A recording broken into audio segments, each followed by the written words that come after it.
kids, it's Grandmaster Ben Finegold here with Kid Chess. And I wanted to do something a little different this video. I want to show you a game that I played yesterday.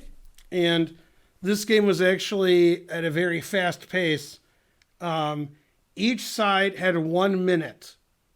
And I don't mean per move, I mean for the whole game. So we're basically moving as quickly as we possibly can. And we're sort of playing on our, our wits, where what we already know about stuff we don't really have time to calculate. And this game is actually like a lot of games that I show you where one side is developing and castling and making threats and the other side isn't. Okay, I was white. As you can see, it says my name. And I played a pawn sacrifice in the opening, but then I played knight here so I could get my pawn back. And my opponent played d5.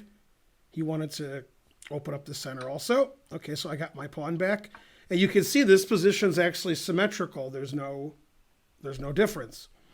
Okay, now I've played this guy before, and we've had this position before, and he took with the queen. Okay, and I played knight c3, and he traded queens. We've had that position. So I figured he would take with the queen, so I was ready to play knight c3 even before he moved. We have to move really quickly. It's a 1 minute game. But he tricked me. He took with the knight. Now, my move is still a good move, but I was a little bit surprised. I thought he was going to take with the queen. And now when he took my knight, I had an interesting decision to make. Do I mess up my pawns and mess up my king, or do I mess up neither one? And the computer says they're both good. In fact, it doesn't necessarily agree with my decision, but you generally want to mess up your opponent's king the faster the time control is. If it's a 1 minute game or 3 minute game or a 5 minute game, it's very hard to defend your king, and it's very difficult to take advantage of opponent's bad pawn structure. In a slow game, maybe that's different. So I played queen takes d8 check, messed up his king, and messed up my pawns. So material's equal, but I can castle either way, and his king is stuck on d8, but my pawn structure is not very good. So the computer says it's about equal, although he didn't play very well. He should develop his pieces. He played c6. That's not a very good move. I checked his king, and he really should block, probably with f6, but he played king c7, and I castled because I want to play bishop d8 checkmate. That's a funny checkmate. Let's say he attacks my bishop. Checkmate. That would be a quick game. That's the kind of mistake you would see when players are playing too quickly. Okay, he played b6, so his king could run away. I checked him, and his king ran away.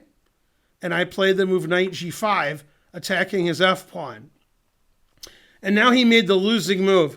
In this position, he's already in trouble, because since I traded queens, he's only moved his pawns and his king. He hasn't moved out his back row. I have a lot of pieces out, and I already have a threat. And he blundered here. He played bishop to c5, ignoring this attack.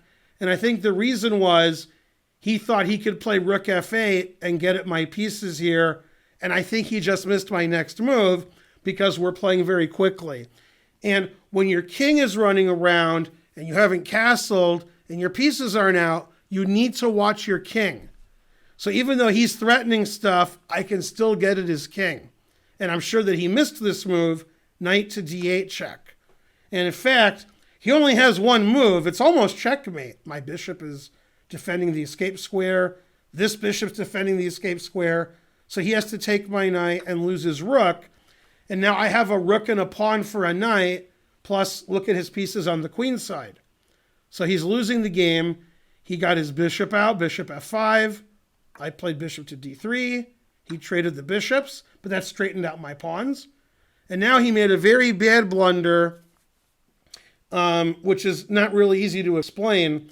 But, it's very, very late in the game. His knight and rook haven't moved. He wanted to get them out.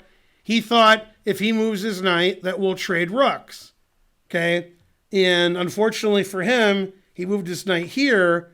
And instead of trading rooks, I just take his knight. And that's the kind of mistake you'll see when people are playing too quickly. Okay, and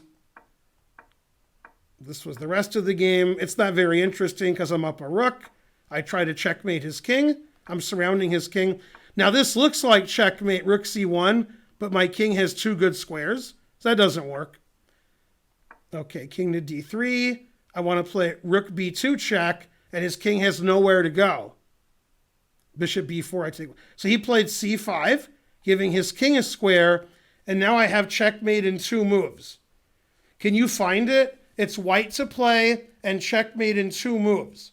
And when you're ahead a lot of pieces and your opponent's king is running around, you want to find a checkmate. Okay, hopefully you found it. c4 check. He's got 2 legal moves, king c6 and king b4. If king b4, this is checkmate. You can see my rook is doing a good job. And after king c6, this is checkmate. And that's actually how the game ended. And the computer said, even though I was moving very quickly, I was making like a move every second, I still played pretty well. I got all my pieces out. My king was safer than his. My pieces were more active. And the game ended in checkmate. And it just shows you, no matter what the time control is, no matter the strength of your opponent, you have to get all of your pieces out in castle. And if you do that, you'll be successful. That's more important than your pawn structure, whether your pieces are active, your king is safe, and you're attacking. That's what happened that game. I had double pawns, but that didn't really matter. Now, if it was an end game and it was equal, and I have doubled and isolated pawns, that would be bad. But in the opening and early middle game, when you're attacking your opponent have active pieces, then that's more important. Well, the explanation of that game took a lot longer than the game itself.